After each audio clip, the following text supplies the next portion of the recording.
Scan now. Meet Sovi, your new AI study buddy. Calculus problems like this look intimidating, but you can solve them in seconds using a simple 3-step process. Watch this quick breakdown to master the chain. First, we treat the expression as a power, bring the 7 down, and reduce the exponent to 6, keeping the inner function untouched for now. You got this. Keep going.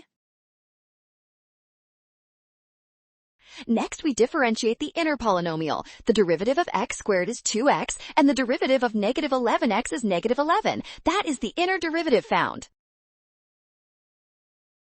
Finally, multiply the outer part by the inner derivative. This gives us the complete derivative, matching our target option perfectly. Boom! That is how you finish the math problem. Nailed it! Scan the code, you can learn better with Sovi. Don't forget the inner derivative when you use the chain rule for these complex functions.